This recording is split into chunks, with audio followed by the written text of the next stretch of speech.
When Raina sat down at the cafe, she was surprised to see Rick enter and head toward her table. Rick and his wife Louise had been Raina and her husband's neighbors for almost 4 years. They were both slightly older than her, well into their 40s rather than around 35, but they had become quite close with Brad and her. They'd even spent a few vacations together as couples with and without children. "Rick, what a surprise," Raina said a little excitedly, looking around the door. "Shouldn't you be at work?" "I can say the same about you," he said calmly, sitting down across from her. "I took the afternoon off for personal deadlines, and I assume you did the same?" Raina nodded. "Busy morning, and I needed to recharge a little, that's about it. I never realized you were a fan of cafes like this one."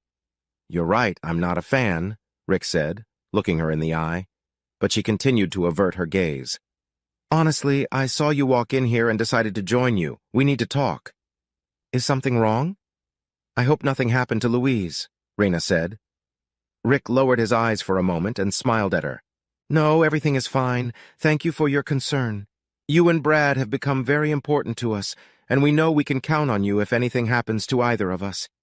I wouldn't hesitate to do the same. That's why I needed to come here." "What's the matter?" "I'm fine. I'm just a little nervous," Raina said. "Have you slept with him yet?" Rick interrupted her in a calm, slightly lowered voice. "What?" Raina's face flashed. "I don't know who—" "The guy who keeps making you look at the door, that's who," Rick said. "Really? Did you or did you not have sex with him?" "No, not at all." Raina's face flashed and she began to move her arms involuntarily. Rick closed his eyes and smiled, shaking his head. He opened them and gently touched her hand like a father would. "You have to listen to me. I'm going to tell you what's going on, what you probably think about what's going on, and finally what he thinks about it. That's really important." Raina only nodded. "He's charming, either younger or more successful than Brad. He seems to have some better qualities than your husband, and he let you pour your soul out to him. He also compliments you very well. When you have a need for someone, he is always there for you and will sacrifice something for it at some point. Like, so far so good?" Raina felt her body tense up. "How do you know? Does Frank know?" "He suspects, of course he suspects," Rick said. "And you know he suspects, but he has no proof.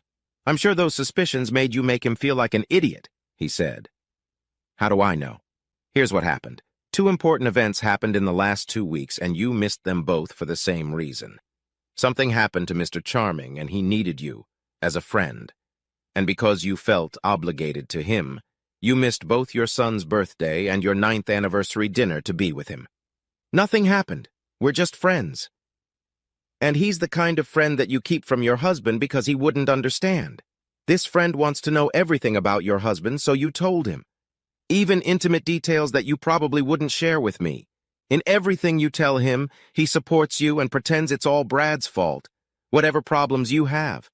I bet even Brad's suspicions that something is going on he puts up as proof of what a horrible husband he is. Was it the day you missed your son's party or dinner with your husband that he kissed you and confessed his attraction?" Raina's jaw dropped.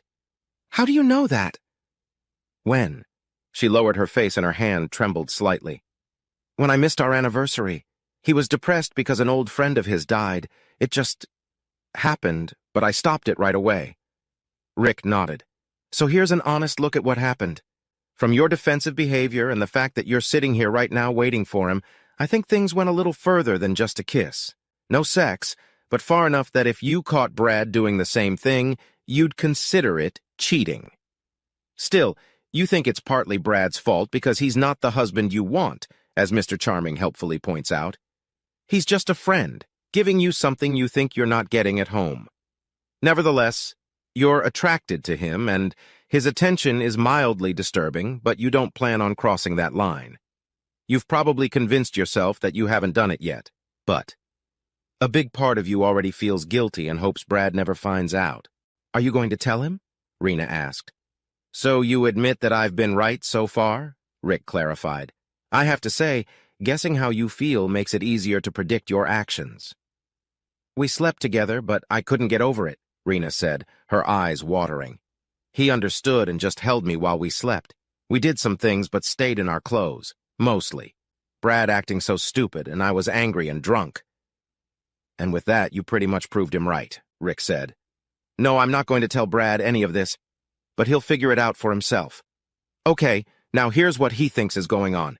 Mr. Charming sees an attractive woman who's busy. He sees vulnerabilities that he can use to manipulate her." "Reed!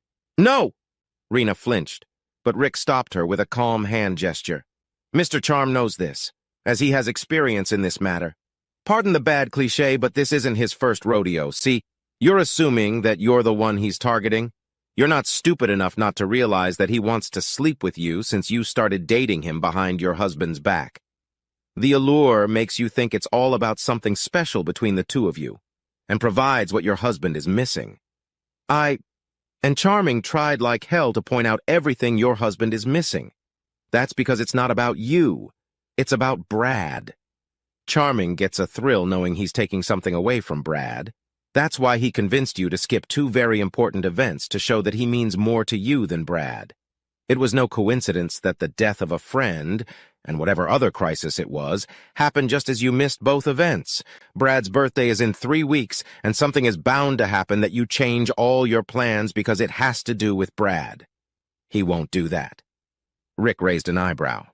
"You were in the arms of Mr. Charming while your husband waited at the restaurant for an hour before you finally texted him that you weren't coming, that you stayed late for a friend at work who got food poisoning. You weren't even creative enough to give me a name, probably so Brad couldn't check. And now you're waiting for Mr. Charming, skipping work.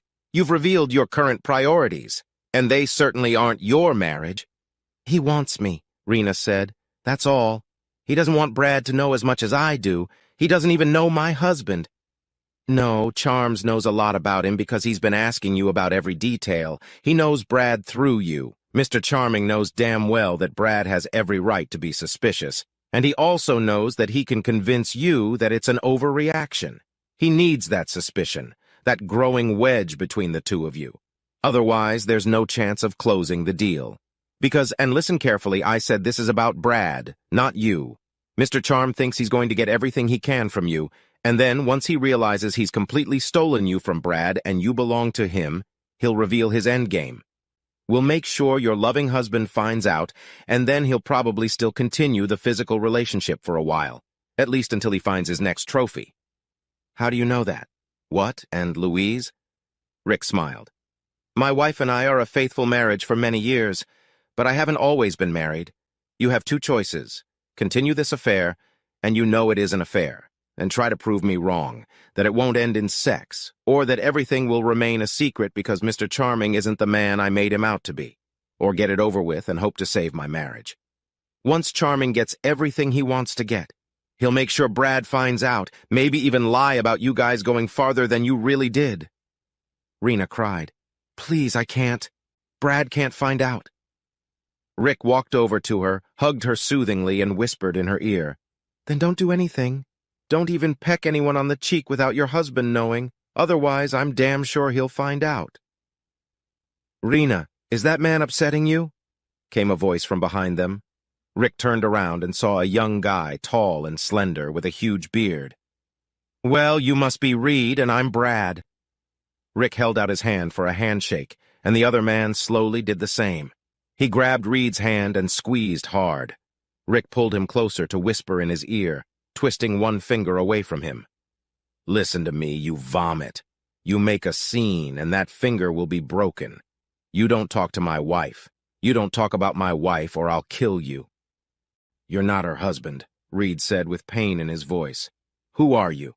"Wrong, since you care about who I am. Just between you and me, I'm the only one you can talk to about this. Otherwise, you've got your fingers partially in the cookie jar, but don't risk losing your hand. She's not worth it, is she?" No, definitely not," Reed said, rubbing his hand after Rick let go of it. "Damn waste of time. After 2 months, I've accomplished next to nothing with that frigid wench." Rena was sure Reed hadn't seen the blow coming. Everyone watched in silence as Rick stood with his hands up while Reed got up off the floor and hurried to the door. "Self-defense, guys.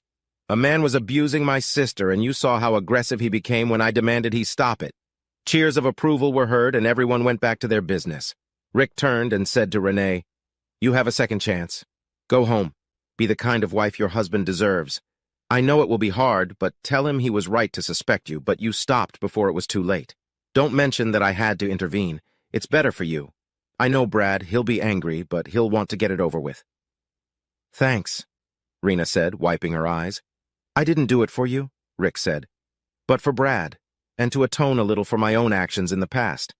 Have a good day.